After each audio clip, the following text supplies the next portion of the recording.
On this episode of the Cover 4 podcast, we talk all the defensive prospects, what you need to know, who the best players are, what their circumstances are, and who are the gems. All coming up right here. Welcome to the Cover 4 podcast. I'm Jeff Wall, no Nolan Kang. We got Luke Amoy and Brad Schuffer along here, though, to talk about what is one of the better defensive classes in a long time. This draft is pretty much stacked top to bottom from pretty much every position, maybe except linebacker, but even then, there's a few good players there. They're mostly stacked along the defensive line, edge rusher type guys, and we're going to talk about those guys right off the bat, but there's a lot going on, obviously, there's a couple of quarterback needy teams and a couple of pretty decent quarterback prospects, and ultimately, in the last episode, we said we don't really think that 4 are going to go because that does very rarely happen. Even today, Adam Schefter said he doesn't think that the Houston Texans are necessarily a lock for a quarterback. So that really influences what I think we would probably all agree are at least the 2 best defensive prospects, but there is some controversy with both of them, one less so than the other. Bradshaw, let's start with you. Talk to me about Jalen Carter, because for me at least, I think he was the best prospect going into this draft. Obviously, he's had some legal trouble. It looks like, for the most part, he's kind of been cleared of that for the most part in the incident that unfortunately killed a few Georgia players and staff. But talk to us about him and maybe where he might fall in this draft. I think he's kind of very fascinating, and just like how it's kind of going to be a test case of like what teams value like the maturity level higher than others. Because obviously, like, committed a crime, and like he may not have been directly involved, directly in the direct cause, but it's still a big maturity level issue. You shouldn't be putting yourself in that kind of position. So I think it's going to come down to like which team just think they can like get him in and be like, okay, we have a good enough. Like the guys at the position group and the guys in the locker room can kind of like get his head straight, because he's an incredible player. Like I mean, like you said, you had him as your number 1 player coming into this draft. He's incredibly talented. He's incredibly disruptive from the middle of the defensive line, which is so important. I mean, like every team wants to have wants to have good pass rush, but every team especially wants to have good pass rushers coming up the middle. So I think any team that can get him, whether he falls or not, is going to be very happy, because I think this is something. I think this issue isn't going to like linger throughout his career. I think he's going to learn from this, and I think he's going to kind of put this behind him. I would love, I mean, personally, I think I would love if he could fall to 8 that the Falcons could get him, but I don't think that would happen. I mean, I think they'd be one of the teams that would think like, hey, we have guys like Calais Campbell, Grady Jarrett. We have guys that can, if he like messes up again, they're going to be like, hey, buddy, you can't do this. Like you can't keep doing this kind of stuff. But I don't think he falls that far. I honestly don't think he falls past 5. Like, I don't think there's any way the Seahawks don't take him if he's there. Like, I think that would be incredibly foolish of them if they let him fall. So yeah, for me, I don't think he falls too far. I think 5 is the absolute lowest he goes. Yeah, obviously, that incident with where was a lot of drunk driving involved, which is an issue. That's a pretty serious issue, because. And he's a young guy. He's 21 years old. I think we can all look back. The further we look back, the sillier the mistakes we've made. Obviously, thoughts and prayers to those families, and that's a very, very serious thing. But like you said, I think that's super important, having people, good influences around him, because obviously, I think in a different situation with better influences around him, that doesn't happen in general, right? Luca, your thoughts on Jalen Carter, because obviously there's a couple guys there. I did just mention, the Texans. I'm not 100% sure about that. I think they probably will end up taking a quarterback, but at the same time, D'Amico Ryan's defensive guy, might want a guy like that. But then you look at also the Cardinals, who have Jonathan Gannon now, and they're probably most likely going to go on the defensive side of the ball. They don't need a quarterback or anything like that. But where do you see Jalen Carter's best fit within the top 10 if you were to place him there? Oh, best fit. Listen, I think the Lions are a great fit. I think what, Campbell can do there, and it seems like he's got the locker room always fired up. And you saw in Hard Knocks, if you watched it, they have great team chemistry. So I feel like it's a bit of a risk. I don't know if you want to bring him into that situation if you do have concerns, but I do think he'd fit in nicely there, right? They need help on the D line. They did a lot of things to help their back end in free agency. So That I think could be a big fit.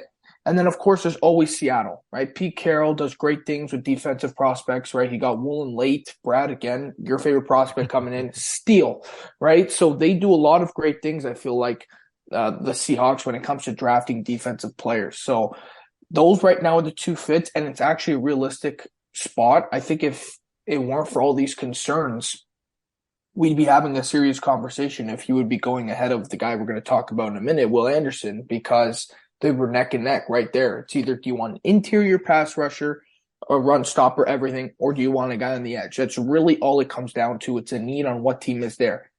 If he starts falling, though, guys, I could see a serious push for teams trading up for him because, again, I think he's such a great talent. And I know his pro day was a little bit embarrassing. And I know all the concerns that he's had that, you guys talked about already. But I think if he starts falling, if he gets past Detroit, and maybe if he goes to the Raiders and the Raiders are maybe, you know what, we don't really want that because of the past history we've had with prospects and guys who just don't work out in this organization, maybe a team can jump ahead of, the Falcons, who might be in that sweet spot where they take him right there at 7. I think that's a possibility if he starts sliding, but whoever gets this kid, if it pans out, they're going to get a steal in this draft because he is probably one of the top 3 players that we've seen. Yeah, I think that's all great points. I think no matter what, they're going to get a steal with this guy. I just think he's a really special defensive lineman. The way he moves is not like a defensive lineman. No. The only thing I'll say, and this isn't, again, the biggest red flag, you mentioned it, the workout where he didn't really have the best cardio. Also in the game against Ohio State, there was some evidence a little bit there of he was getting a little bit tired. And, maybe that's not the biggest red flag for a 300-pound human being, but it's not great either. I think you want a guy like Chris Jones who can go from down to down to down, from quarter to quarter to quarter, and keep that great pace up with the talent that he has. Another team, maybe, just to kind of put a cap on it, will be interesting, is the Eagles at 10. Because the Eagles to go for those type of guys, guys that they know can be impact players. They had the most sacks this year by like multiple players involved. And I think that brings us to another guy too, who could also get a ton of sacks as well. And that's Will Anderson. Will Anderson seems also too, I wouldn't even have an argument about him being the best prospect in this draft either. The only minor issue, and I don't really think it's a big issue, is that he had a little bit of drop off in production this past year.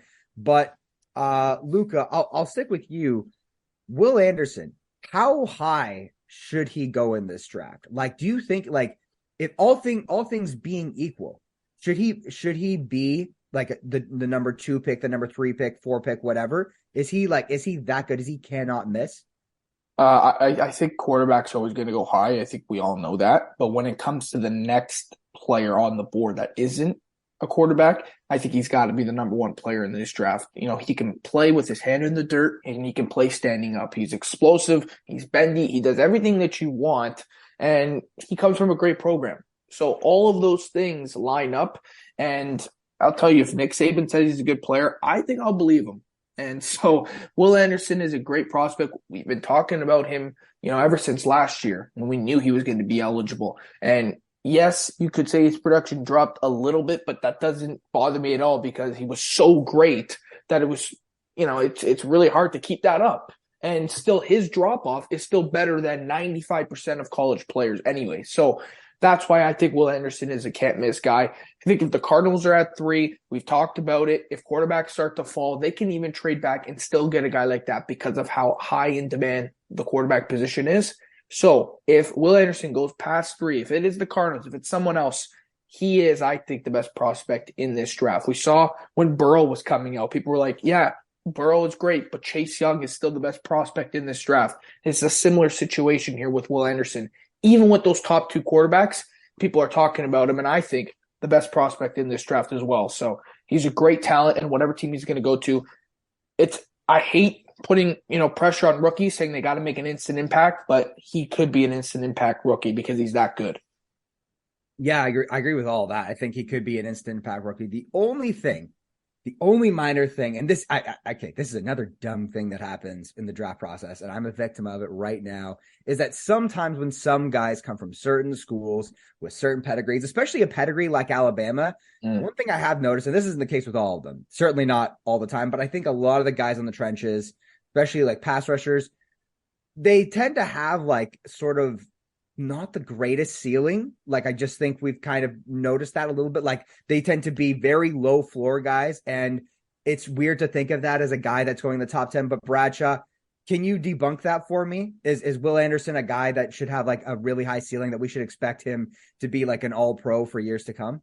Yeah, I mean, like he's still a kid, like he's still developing, and he's not like he's perfect and like has nothing to work on. Like, he does have things like he has to work on. Like, he wasn't like, if you watched a lot of Alabama games, he was not always the most disciplined player on the field. He took a lot of silly penalties. Like, he's not a perfect player by any means, and he can certainly get better. And I think we just become a victim of like, oh, this guy's been the number one guy on this board for so long. We just kind of take that for granted. We're like, well, whatever. He's going to be good, whatever. We don't really realize that, oh yeah, he's just because he's good now doesn't mean he can't get even better going forward. Yeah, I think Will Anderson, I think for me, he's the best player in this draft overall. And I would, him and Carter, I guess 1 and 2, like pretty close to each other. But yeah, I would have no qualms taking him within the top 5, maybe even top 3 if you're the Cardinals. If you want to get a like game changing defensive player. Yeah. I think that's what he is. I think he's a franchise changing, game changing kind of defensive player, and I think any team would be lucky to have him, and they don't really need to overthink this just because he's been good for so long. Mm-hmm. Agreed. I like that you both said that you guys have him as your top player overall in the draft. I don't disagree at all. Can't really argue it at this point, especially with the consistent level of outstanding production. There's some other guys, though, in this draft. I talked about the edge rushers, the pass rushers generally. Some of these guys can actually work on the interior that we're going to talk about here. And I think it's kind of like a situation where, these are pass rushers, probably the second most important position in the NFL. And if you land on them, it's kind of like a best player available. And I think these guys pretty much will be that for pretty much whatever spot they land on, unless a team is so desperate for a quarterback for some reason. But there's issues with some of these guys. I think we're going to talk about them. I'll list some names here. We're not going to talk about all of them, but we have Nolan Smith, who is kind of my favorite, but there's issues with him, obviously. There's Lucas Van Ness, who a lot of people like. They think he might go in the top 10. There's Tyree Wilson, Miles Murphy, Keon White, Will McDonald. Those are just some of the names. There's others, too, in this draft. We could see multiple pass rushing, edge rushing kind of guys go in this first round of the draft, which we will probably do pretty shortly in our mock draft. So you'll probably see maybe 5, 6, maybe even 7. Who knows? But Bradshaw, give me the guy that you would think is your favorite. We'll talk about the one you have most concerns about in a sec, but who is your favorite out of all these guys? I really want to. I'm a big, like, you guys know, obviously I love athleticism, but I also like production. I need guys to be productive. So this kind of goes against that, but Miles Murphy is just like, he's a freaking nature. I love Miles Murphy so much. He's so raw, but I mean, I don't think he'll go in the top 10. He could. I would certainly love if the Falcons got him, but I would also be a little concerned just because, like, again, just athletic freak, but hasn't had the consistent production that you want to see. But like, it's a difference between him and the guy I'm gonna say for the guy I have most concerns about. But he also like was on the field all the time. Like, he played a lot. He played a lot for Clemson. The Clemson trusted him to do a lot. So I love Miles Murphy. I think Miles Murphy's going to be really, really good. And I think any team that takes a chance on him, even though he's really raw, is going to get an incredible player. He's so talented and so athletic. I think it's almost a no-brainer to like take a chance on a guy like that in the first round. Yeah, I love Miles Murphy too. And like you said, he does have some issues. I think there's definitely some technical ones you see a lot of times when he's pass rushing. The tackle will be able to push him all the way, like bring him right outside. And in the NFL, I just think plays happen so much quicker. So he does need to fix that. But athletically and in a lot of ways, I kind of see a lot of Julius Peppers, where he's got the combination of size, speed, and flexibility, all that stuff. I could see him being a really good player. He's one of my favorites too, Bradshaw. But Luca, give me your guy. Who is your favorite one of these edge rushers? Oh man, it's really tough. I just feel like there's such a drop off from Anderson, where it's like he's just in a class on his own. I think Will McDonald can be a nice player down the board. And it has nothing to say. I think Murphy was a great pick by Brad. I think he's tall, he's got long arms, and I feel like you could do a lot with that. When you're scheming up a defense, and I think he has great athleticism. He might not have, necessarily the most power out of all of these, D linemen that you said, Jeff, but I don't know. I feel like he could be a sneaky player. He's talked about right now, like him and Murphy, they seem to be end of the first, maybe in the middle of the second. I think that, there's some value there with McDonald. So I like him. I think he can be, a good steal late in those rounds because again, I think he's freakishly athletic and, you could do a lot when it comes to that. He's not all there yet. I don't think he's as polished as some of these other guys, but I think right now, if I'm looking at it, I'm just not sold on a lot of the guys that you said. So that's why I'm kind of leaning towards McDonald, but there's issues with him also as well. And, the other guys that you said might be more polished as of right now, but I think McDonald could turn into that, which is why I'm leaning towards him. The amount of impact, and I think we've talked about this before. You guys have definitely heard me say this all the time. The way edge rushers just tend to work, it's like they very rarely bust as players. They're never usually so bad. They might have a rough start or something like that, but they're never usually so bad throughout their careers that it's not worth taking them. And I like how you pick McDonald because he's a guy who's long, who's fast. Honestly, those are pretty much the only traits you need. I don't think you always need to be the biggest, strongest guy, but yeah, he's a little bit light. He probably isn't going to be the biggest, run stuffing kind of defender, if we're being honest, but his speed can make a huge difference there too. Speaking of speed, though, I'll just quickly go over my favorite one out of all these guys. And I do like a lot of them, but for me, Nolan Smith is head and shoulders my favorite. I know there's definitely some concerns. Obviously, he's had quite a few injuries. And, he's not the biggest guy. He did put up incredible numbers at the combine with a sub 4.40, which is crazy for a pass rusher. Wide receiver numbers. Incredibly explosive, but he's also a really good run defender, super agile. And the one thing I guess that can make him a bit confusing, I guess, to figure out is he's a Georgia player and there's so much shuffling and asking them to do a bunch of things, but pretty much all those prospects so far that have come out have been really, really good. I honestly, this is probably a reach, but I wouldn't be shocked to see him in the top 10 just with the combine numbers that he put up. And, coming out of high school, he was, I believe, the number one recruit in the country. So a guy to watch, I think, in the draft. I'd be super excited to see where he goes. But let's get started with our least favorite guys that we have maybe the most concerns about, or maybe just think that are completely overhyped. Luca, let's start with you. Okay, players that are overhyped. Well, I mean, you've kind of said I'm not a Lucas Van-esque guy. I'm just not. I've watched his tape a couple times, and maybe I'm just watching his worst games. But I don't know. I don't see. I see a good run stopper. And I think he's definitely got some traits. I mean, listen, he's going to the NFL, so you can't really bash on the kid. But I don't know. I think he's more suited as a D tackle, but he doesn't have the weight to be a D tackle, and he doesn't seem to have the interior pass rush as a D tackle. I think sometimes, he struggles to get off blocks, and I don't know, guys. I don't have a good feeling about it. It's just really all I can say about it. It's just when I look at him, he doesn't impress me as much as people are talking about him being a top 10 pick.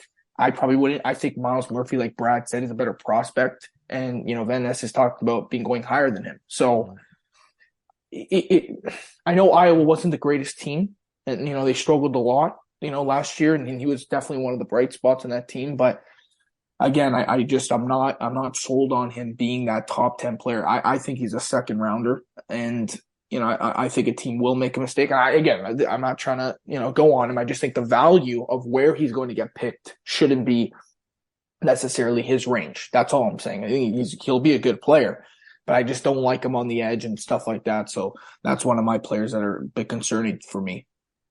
I like the take, to be honest. It's funny because at first I didn't really like him. He's grown on me a little bit, but I agree. Like there is like some confusing stuff there because, in college, man, you're just like, because a lot of what he does is about power rushing, It's right? all power. Yeah, it is. All like just converting his explosiveness to power. They're all saying that they call him Hercules or something on the team, which is cool and all, but like in the NFL, everybody's Hercules, man.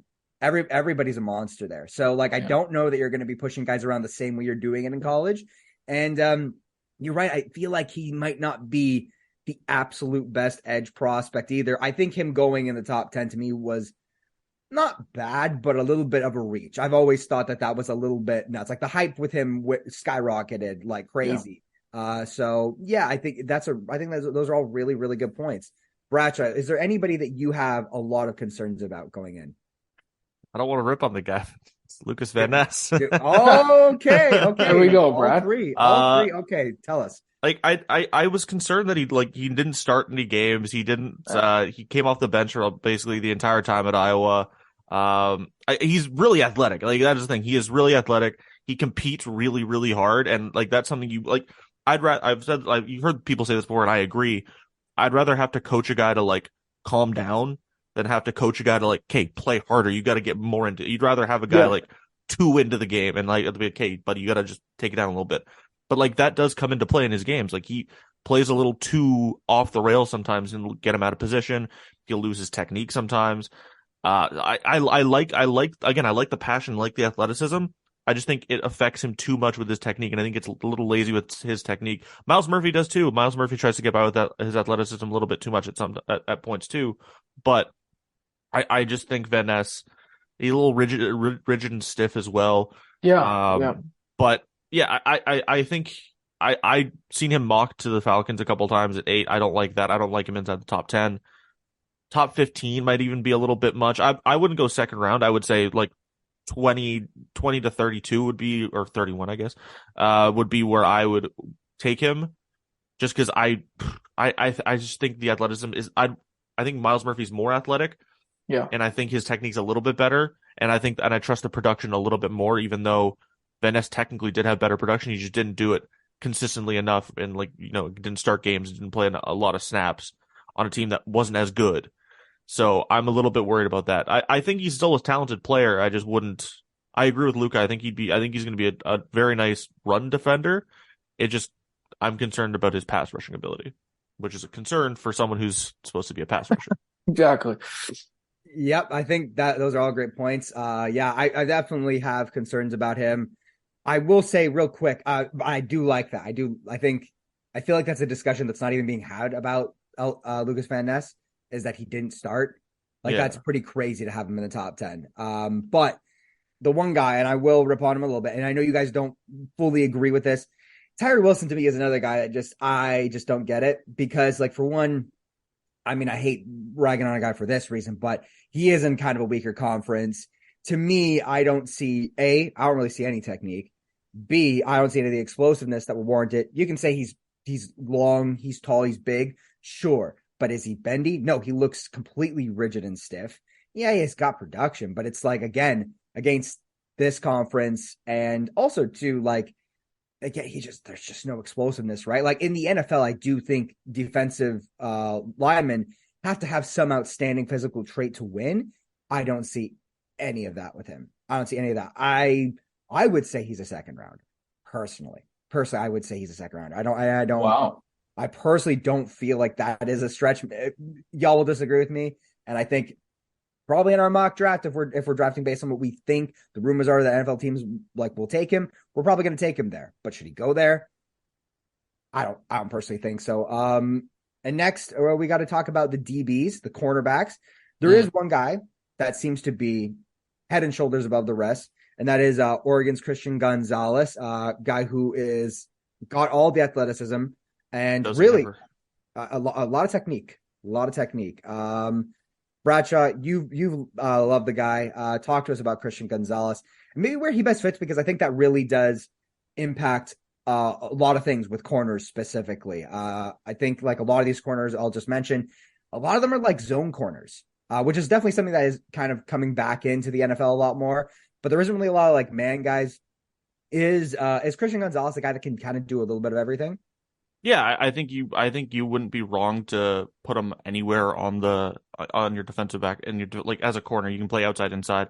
I think his athleticism also allows him to do that.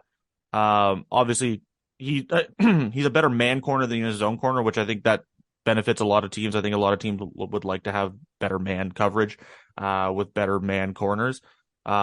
And I think again, that's all due to his athleticism. I think I just love watching him play. Like, I think he's so fun to watch just because of how athletic he is and how easy he makes it look because of that. I was a little disappointed. I honestly was a little disappointed the Falcons traded for Jeff Okudah because it meant, all right, well, they're not taking Christian Gonzalez now. And I thought having him paired up with AJ Terrell would have been incredibly, incredibly fun. So outside of that, his best fit, it's so tough. There are so many teams that could use corners.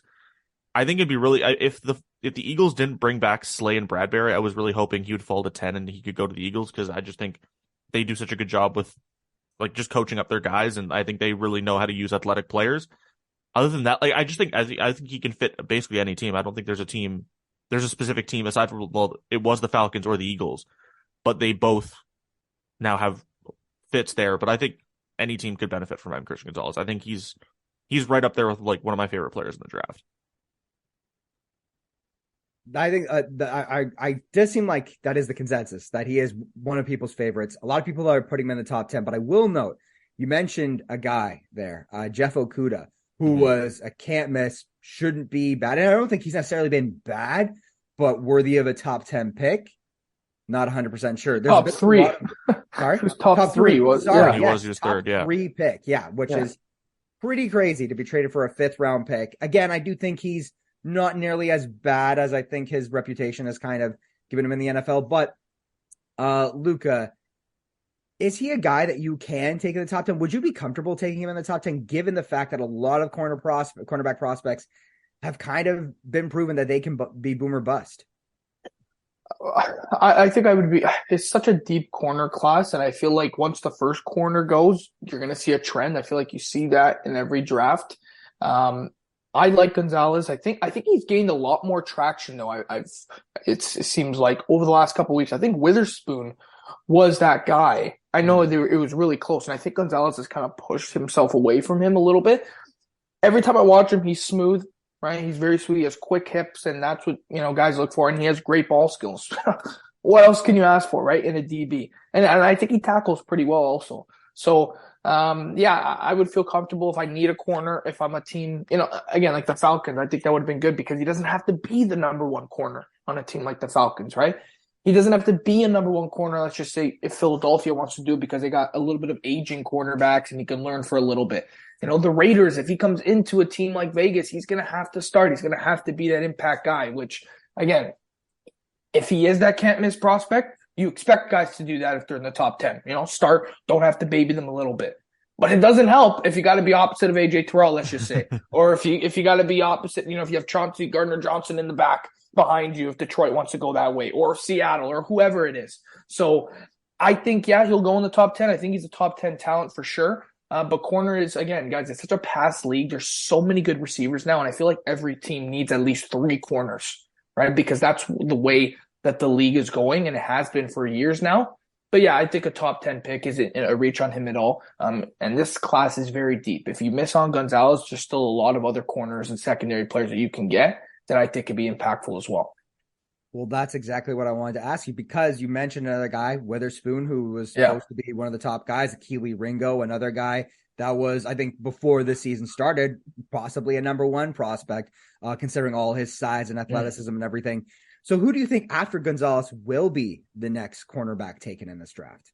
I think it will be Witherspoon. I'm a really big, Porter Jr. fan. I think he was really good for Penn State this past season. And that might be because he's getting mocked to New England a lot. So I've kind of had to keep watching him to be like, okay, let me sell myself on this pick, because we know New England likes to trade back and they'll probably get a corner anyway. So, I've learned to like him. I think I've kind of put it in my head that I'm going to have to like him. I like Branch a lot because I like his versatility. I know, he might be undersized to be a corner or a safety, but if you put him in the slot corners now, guys, are very valuable because you're kind of like a sub linebacker in a way, right? They play a little bit closer to the middle of the field. They got to be good at tackling. They got to be good at, reading the play. And I think Branch is a very good player. I think a team like the Steelers, if they can get all over that after losing Sutton, that would be a perfect replacement. And he can play with his old, they didn't play together, I don't know, but Minka Fitzpatrick, they went to Bama. There's a little bit of a connection there. So I like Branch a lot. Witherspoon and Porter, they're very good, but I think he's a slot corner. I think he can step in right away and make an impact.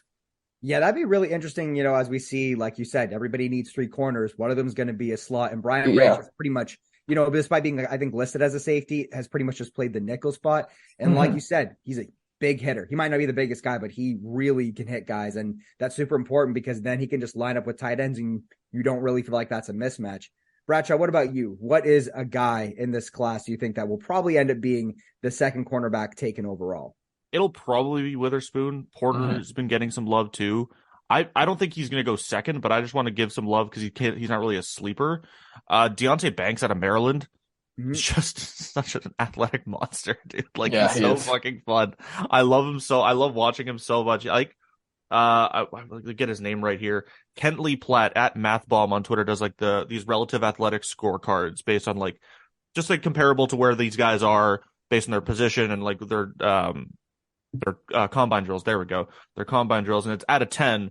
And Deonte Banks got a 10 out of 10, which is I guess second all time. And it's just due to rounding that he's second all time. And he's so fun. I love, again, you guys know I love just athleticism, athletic monsters, and Deonte Banks is certainly one of those guys. And he's been rising a lot. People have been watching him a little bit more recently. And I think he's not going to go second, but I think he's going to go in the first round. I think it's going to surprise people because Maryland, people are kind of surprised, oh, Maryland, what? Mm-hmm. But yeah, I think Deonte Banks is going to go pretty high. But I think second cornerback on the board is going to be Witherspoon. Yeah, I think this whole class of corners is really interesting. And like Lucas said earlier, it is really, really deep. Really deep. It feels like if you got an extra second round pick for sure, you just take one of those guys then. Because you can afford to, right? Why not take one of the pass rushers where it's so deep there and there's a lot of really high end talent, and then you can wait and say, you know what, it's okay if we miss on Joey Porter Jr. We can get somebody else in later on in the draft, like a Cam Smith or something like that. All these guys do have some problems though. There's been notes about a lot of them being kind of very handsy, getting a lot of flags and stuff like that. I think that is something that you can clean up going into the NFL. And you know what too? Corner is also the hardest position to play. I think we've kind of noticed that it is insanely difficult. The things that corners are asked to do, covering these wide receivers who are also getting better and better and better, it's just an almost impossible task. So even when a guy like Keely Ringo goes up against Marvin Harrison Jr., at one point in the game where he was kind of getting torched a little bit, you're like, oh, we know he's the best receiver in the country, but maybe we expect you to do a little bit better. Mm-hmm. But he also made a lot of plays too. And to an extent, you kind of have to expect, an offense in this day and age and a great receiver like Marvin Harrison Jr. to get his. But Keely Ringo also got his in that draft as well. And he's also done that against other, quarterbacks that are going to be in this draft, against pretty much all of them. Bryce Young, Will Levis, CJ Stroud, Hendon Hooker, all of them. I think he's picked them all off, or at least made a couple of great plays on them. That's a guy I think that is interesting because I think he's got pretty much all the physical traits, except he's not very quick. That's the only thing I would say. He's a little bit stiff, and I think that is that's a reasonable concern if you're looking at a cornerback prospect, because even if he has that recovery speed, you do want that quickness, and that is sort of an issue. But I'm very interested to see where he lands. But that's it, guys. That's it for the Cover 4 podcast. We will be back next week. We'll talk more prospects leading up to this NFL draft. Our mock draft is coming very, very soon. I'm Jeff. That's Bradshaw. That's Luca. We'll see you guys next week. Hey everybody, thanks for watching this video. If you enjoyed it, please drop a like, share it with your friends, and subscribe to Lingo Sports and Lingo News for a whole lot more just like this.